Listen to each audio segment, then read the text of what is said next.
Je pense qu'il faut être honnête, il a été meilleur que tous ses contradicteurs. Il faut juste nommer une réalité. Mélenchon est un homme, on peut ne pas apprécier, hein, j'en suis pas un fan absolu, mais on est devant un homme politique d'une classe à part, qui a une véritable érudition, une véritable culture, qui est capable de faire référence, d'utiliser l'histoire de France, de proposer sa lecture de l'histoire de France pour se situer au temps présent devant des contradicteurs qui n'en étaient pas vraiment et qui ont une culture politique assez limitée de leur côté et qui ne savaient pas comment le critiquer. Il n'a pas été tant titillé que ça, Jean-Luc Mélenchon. Pour lui, j'ai l'impression que c'est plutôt une très bonne balade de santé. On apprend ce qu'on savait déjà, c'est qu'il est excellent intellectuellement pour nier l'évidence, qu'il nous a retourné encore une fois le cerveau, pardon de ces expressions un peu triviales, mais c'est vrai qu'il s'en sort très très bien.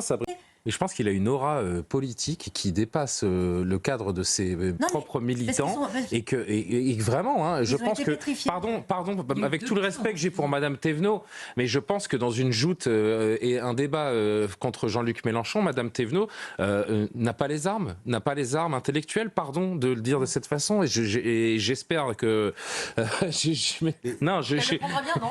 pas qu'elle le prendra bien, mais je veux dire que ça paraît évident en fait, ça paraît évident que ces gens-là n'ont pas assez travaillé, en effet, et qu'ils n'ont pas les armes culturelles et le background historique pour entrer dans une joute verbale contre Jean-Luc Mélenchon, qui va les mettre en difficulté avec des références historiques et religieuses, pourquoi pas, et que ces gens-là ne travaillent pas leur sujet. Et voilà pourquoi on n'est pas rentré dans le fond du sujet. Voilà pourquoi on n'a pas eu ce face-à-face entre certains élus et Jean-Luc Mélenchon, parce qu'ils n'ont pas les armes intellectuelles pour lui répondre. Je ne dis pas que je les aurais, hein, loin de là. Je dis juste que c'est l'évidence. Mais rien que sur le plateau, on les a eu plus que sur...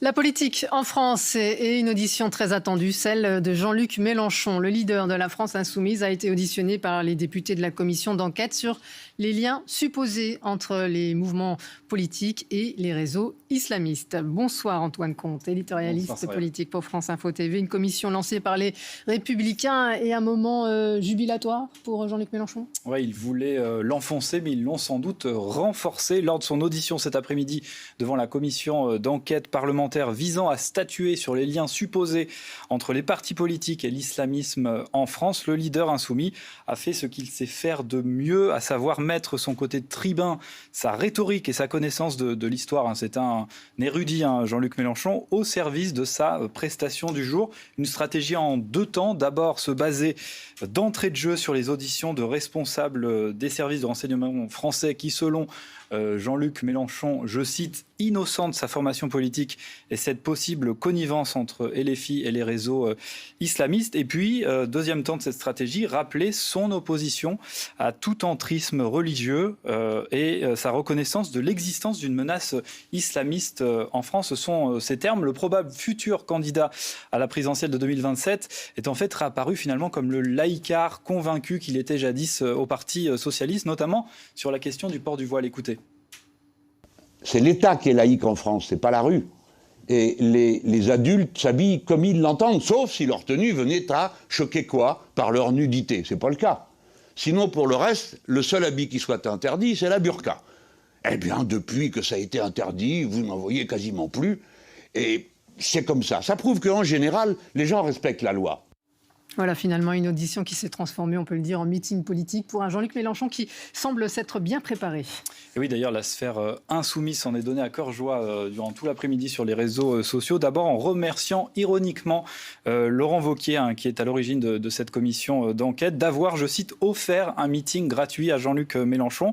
Et ensuite, dans un deuxième temps, en raillant le patron des députés LR à l'Assemblée nationale pour son absence cet après-midi lors de cette audition, car ce dernier aurait eu peur, selon eux, d'affronter Jean-Luc Mélenchon. Alors, je précise que les soutiens de Laurent Wauquiez expliquent ce soir qu'il n'est pas membre de cette commission d'enquête et qu'il n'avait donc aucune raison d'y siéger cet après-midi. Mais c'est vrai, vous avez raison, Soria, qu'on a assisté à un show Mélenchon durant cette heure et demie, 2 heures d'audition, avec une stratégie bien huilée, visiblement bien préparée, et qui consistait, comme souvent, je l'ai dit, à mettre en avant ses connaissances historiques, mais aussi à enchaîner des tirades très longue, à rallonge, sans jamais vraiment répondre aux questions des députés. Une audition à laquelle le leader des Insoumis, nous dit-on dans son entourage, s'est longuement préparé tout au long de cette semaine, seul, mais aussi avec ses équipes resserrées. Et c'est vrai que le fait de ne pas s'être rendu à la première convocation, c'était mardi de cette commission d'enquête, ses proches avancent un agenda trop chargé cette semaine, avec notamment un meeting jeudi, ça lui aura permis de gagner du temps et sans doute de prendre le temps, en effet, de se préparer au mieux pour cette audition de cet après-midi.